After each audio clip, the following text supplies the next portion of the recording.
তারেক জিয়া রহমানের কথা বলতেছি, উনি দেশ ছেড়ে চলে গেছেন, তাহলে কি উনি গুপ্ত? আপনার ওয়াইফকে চাকরি করতে দিলেন না, আপনি নারীর ক্ষমতায়ন চান? আমিরে জামাতের ওয়াইফ তো চাকরি করে, আমিরে জামাতের ওয়াইফ চাকরি করে, মেয়েরা চাকরি করে, আপনি আপনার ওয়াইফকে তো চাকরি করতে দেননি। আপনি নারীর ক্ষমতায়ন চান, আগে ঘর থেকে শুরু করেন। এবার আসেন, আপনি একটা কোম্পানি খুলছিলেন, সে কোম্পানির নাম ছিল কি? White and blue. এই কোম্পানি আপনি বন্ধ করে দিলেন। এই কোম্পানি আপনি 2017 সালে বন্ধ করে দিলেন। তাহলে আপনি কোনো চাকরি করলেন না, ব্যবসা করলেন না, আপনার ওয়াইফ কোনো চাকরি করলো না, আপনি এতদিন ধরে চললেন কিভাবে? কোথায় থেকে টাকা আসলো? আপনি বলতেছেন বাংলাদেশ জামাত ইসলামের আমিরে জামাত কিভাবে 3,20,000 টাকায় মাসে চলে। আপনি আপনার ভোটের ইয়াতে কি দিচ্ছেন জানেন? আমি দেখাই দিই, বলে দিচ্ছি আপনাকে। আপনি যাকে নেতা নির্বাচন করতেছেন সে বলছে তার মাসিক ইনকাম হচ্ছে, বাৎসরিক ইনকাম একক দশক শতক হাজার লক্ষ 6,76,353 টাকা। 1 পাউন্ড সমান 170 টাকা।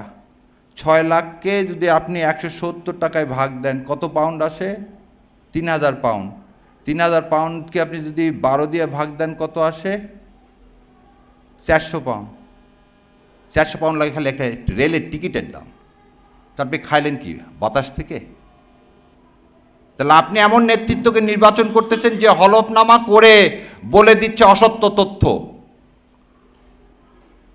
আপনি এমন নেতৃত্ব তৈরি করতেছেন যে নেতৃত্ব আর এক দলকে বলতেছে নারীর নেতৃত্বায়ন করে না, আর আপনি নিজে নেতৃত্ব বিশ্বাস করেন না। কেন? সমস্যা কি? আর একটা বললেন কি? ধর্ম নিয়ে বাংলাদেশ জামাতে ইসলাম বিশ্বাস করে। 91 ভাগ তাহলে মুসলমান বিশ্বাস করে না ধর্ম? তাহলে 91 ভাগ এদেশের মানুষ মুসলমান না? 91 ভাগ মানুষ এদেশের মুসলমান না? এই রেটরিকগুলো তৈরি করে আপনি কি চাচ্ছেন? ভাগ করতে চাচ্ছেন। গত 17 বছর আওয়ামী লীগ যে রেটরিক তৈরি করে গেছে, মুক্তিযুদ্ধের পক্ষ বিপক্ষ, আপনি এসে তো একই কাজ করতেছেন। তাহলে এই বয়ান কার?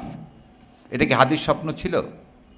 এটা কি 24-এ যারা শহীদ হয়েছে, রক্ত দিয়েছে, যাদের বিনিময়ে আজকে আমরা একটা নির্বাচন করতে যাচ্ছি, তাদের স্বপ্ন কি এটা ছিল? তাদের স্বপ্ন তো এটা ছিল না। তাহলে এই স্বপ্নকে সত্য করতে গেলে আপনাকে কি করতে হবে? আরও একটা জিনিস দেখেন, মানে এই কথাগুলো বলি যে ওই ভাই চলে গেলেন, উনি বলে গেলেন না দুইটা কথা। আপনি 45 জন ঋণ খেলাপিকে নমিনেশন দিয়েছেন, তার মধ্যে 7 জনের হাতে আছে 5,000 কোটি টাকা। 7 জন লোকের আছে কত হাজার কোটি টাকা? 5,000 কোটি টাকা। তারা এই টাকাটা কার? পাবলিকের টাকা। আজকে 3 জনার বলছে নির্বাচিত হলেও তাদের নমিনেশন ফলাফল কি করে স্থগিত রাখা হবে যতক্ষণ মামলা শেষ না হবে। কি কারণে জানেন? একজন 2200 কোটি টাকা নিয়ে বসে আছে, 1 টাকাও ব্যাংকে দেয়নি। তো লোকের টাকা যার না দেওয়ার স্বভাব, তাকে আপনি কি ওই সংসদে পাঠাবেন আপনার পবিত্র আমানত হিসাবে? আমি এই কথাগুলোতে সবগুলো বলতেছি ডকুমেন্ট থেকে, কোনটা তো নিজের কথা বলতেছি না। শিক্ষক জাতির মেরুদণ্ড, তাই বলি না যে বাবা মার পরে আদর্শ চরিত্রবান কে হবে? শিক্ষক। গতকাল এক টকশোতে গেছি, টকশোতে যে এক ভদ্রমহিলা আছেন, নাম নাই বললাম, জাহাঙ্গীর ইউনিভার্সিটি টিচার, বললেন কি ধাম করে জামাতে ইসলাম 5% নারী সমর্থনের যে দাবি তার হচ্ছে বিরোধিতা করছে। আমি সঙ্গে সঙ্গে প্রতিবাদ করলাম, উনি বলল না, আমি ওনাকে দেখালাম। একজন শিক্ষক যদি মানে অপতথ্য ছড়ায়, তাহলে সেই জাতিটার ভাগ্যে কি আছে? ছাত্র তো শিক্ষককে ফলো করবে। তো যে শিক্ষক জেনে শুনে জাতি কোনো একটা দলকে পারপাস করার জন্য কি করতেছে? সার্ভ করতেছে, তাহলে কি করবেন আপনি সে জাতির? মারামারি তো অনেক দূরে। আমরা সবাই বললাম প্রেসিডেন্টকে সরাতে হবে। এই প্রেসিডেন্ট আওয়ামী লীগের প্রেতাত্মা। বিএনপি বললো না, সরানো যাবে না, কনস্টিটিউশন। এই যে কনস্টিটিউশন একটু আগে ভাই বললেন কনস্টিটিউশন। আমরা বলছি এই কনস্টিটিউশন ৭২-এর কনস্টিটিউশন, এই কনস্টিটিউশনের সাথে আমাদের কোনো সম্পর্ক নাই। একটা বিপ্লবের পরে এই কনস্টিটিউশন আমরা ছুঁড়ে ফেলে দিয়েছি। ওনারা কি বললেন, না কনস্টিটিউশন রাখতে হবে। আচ্ছা রাখো। আজকে যখন একটু আগে যে হ্যাক করা আর ফিশিং লিঙ্ক, দুইটার মধ্যে একটু পার্থক্য আছে। এটা হচ্ছে জ্ঞানীর হচ্ছে জ্ঞান পাপি। ফিশিং লিঙ্ক মানে কি জানেন, আপনাকে একটা ইমেল দেওয়া হবে, সেই ইমেলটা যদি খুলছেন আপনি বুঝতে পারবেন না, আপনার ফোনের মধ্যে আর একজন কী হয়ে যাচ্ছে, আর অ্যাক্সেস দেওয়া হয়ে গেল আপনাকে। সে তখন আপনার ওখান থেকে যা ইচ্ছা তাই করতে পারবে। এটাকে বলে ফিশিং লিঙ্ক। আর হ্যাক করা মানে আমার ফোন ইন্ডিয়া থেকে হ্যাক করছে, আমি সারাদিন চালাতে পারিনি, দ্যাট ইজ কল হ্যাক। তখন আমার ইমেলে আসছে তোমার এখানে এইটা লক করার চেষ্টা করা হচ্ছে। ওই যে 2 টাইম বলেন আর 3 টাইম বলেন। কালকে সময় টিভিতে আমাকে বলতেছিল যে কীভাবে এত তাড়াতাড়ি হলো। সময় টিভি নিজের ইউটিউব ব্লক হয়ে গেছিলো, 10 মিনিটের মধ্যে রিকভারি করছে।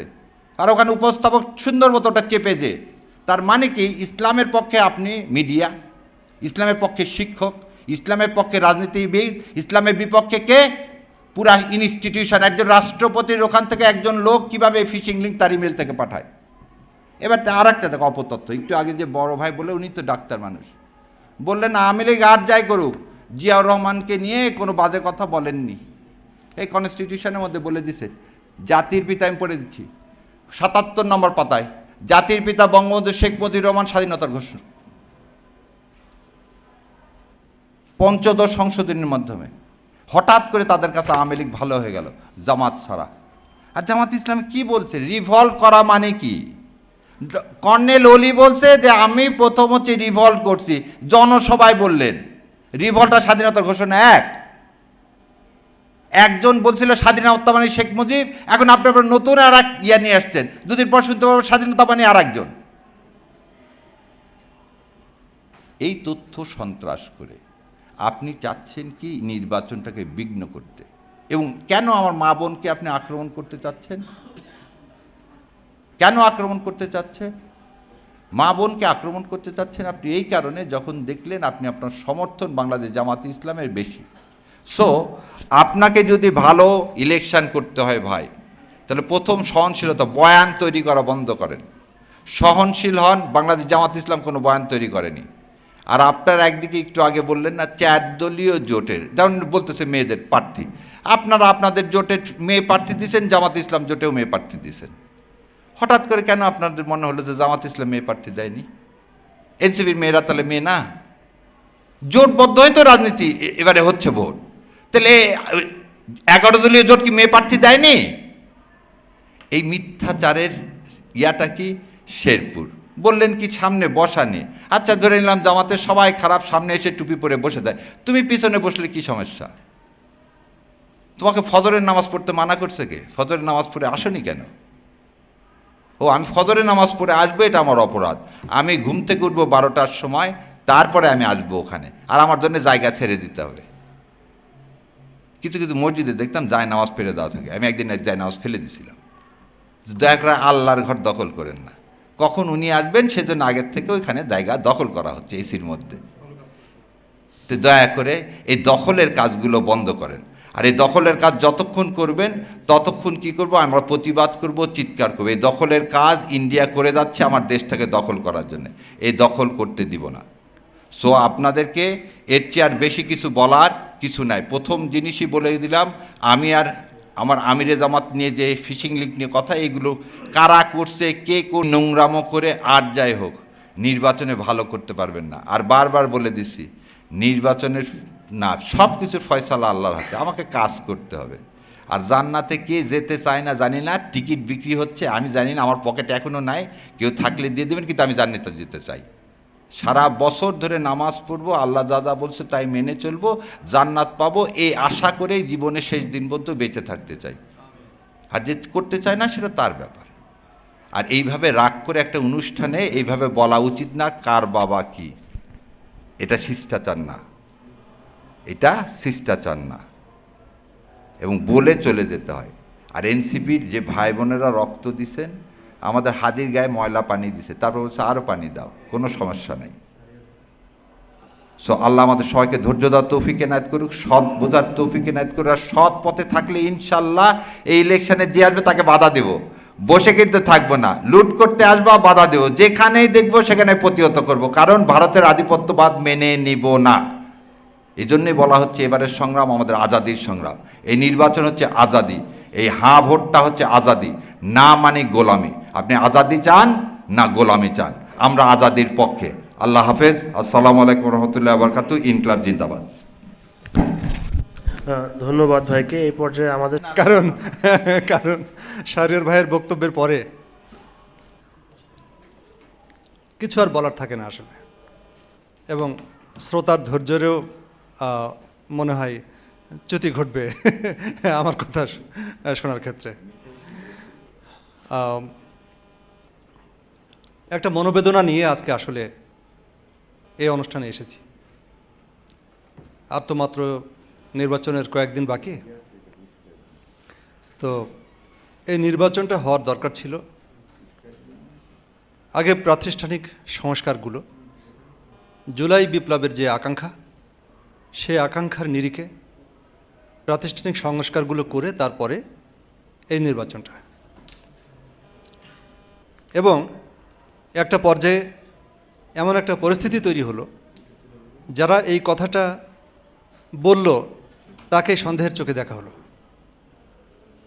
এবং প্রফেসর ইউনূসের সরকারকেই একটা পর্যায়ে সন্দেহের চোখে দেখা হলো, যে মনে হয় প্রফেসর ইউনূস ক্ষমতায় দীর্ঘদিন থাকতে চাচ্ছেন, দীর্ঘায়িত করতে চাচ্ছেন। আসলে একজন লোভী মানুষ কিন্তু একজন সৎ মানুষকেও লোভী মনে করে। আমি এখন থেকে বেশ কয়েক মাস আগে একজন ইউনাইটেড নেশনসের ঊর্ধ্বতন কর্মকর্তার সঙ্গে কথা বলছিলাম। যখন বাংলাদেশ পরিস্থিতি নিয়ে আলোচনা করছিলাম, তখন একটা পর্যায়ে বললেন যে তোমার দেশের জন্য আমি যদি কল্যাণ কামনা করি, তাহলে একটা জিনিস আমি আল্লাহ তাআলার কাছে কামনা করি, মানে গডের কাছে উনি বললেন। সেটা হলো, উনি বললেন যে তোমাদের যে সিনিয়র জেনারেশনটা আছে, এই জেনারেশনটা তাড়াতাড়ি মারা যাক, এদের মৃত্যু কামনা করি আমি। কারণ এরা তোমাদের যে ছাত্ররা যারা জুলাই বিপ্লব করে তোমাদেরকে মুক্ত করে দিয়েছে, এদের শত্রু হিসেবে এরা আবির্ভূত হতে যাচ্ছে, এবং এদের কল্যাণ কামনা এরা করে না। যে মুহূর্তে আমি কথা বলছি, এই মুহূর্তেও আমাদের সন্তানেরা অনেকেই, গতকালকেই একটা ভিডিও চোখে পড়ল, একজন জুলাই যোদ্ধা, 18 কি 19 কি 20 কি 22 বছর বয়স, তীব্র যন্ত্রণায় কাতরাচ্ছে। একটা কৃত্রিম পা সংযুক্ত করা হয়েছে, শরীরে ব্যথা হচ্ছে, তীব্র যন্ত্রণায় কাতরাচ্ছে। দেখে নিজেই কিছুক্ষণ কাঁদলাম। 400 ডকুমেন্টেড এবং আনডকুমেন্টেড আরও বেশি হবে, যে আমাদের সন্তানেরা চোখের আলো হারিয়েছে, চিরতরে চোখের আলো নিভে গেছে, এখন আর তারা দেখে না। আমাদের সন্তানদের অনেকের হাত নেই, পা নেই। টকবগে একটা তরুণ ছিল, সে সামনে ছিল অনেক স্বপ্ন, নিজের জীবনটাকে এইভাবে এক প্রকার ধ্বংস করে দিয়েছে তারা, শুধুমাত্র আমাদেরকে একটু মুক্ত করে দিতে, সেখান থেকে মুক্ত করে দিতে, সেই বাংলাদেশ থেকে, যে বাংলাদেশে একটা ফেসবুকে লাইক দেওয়ার কারণে একজনকে জেলে যেতে হয়।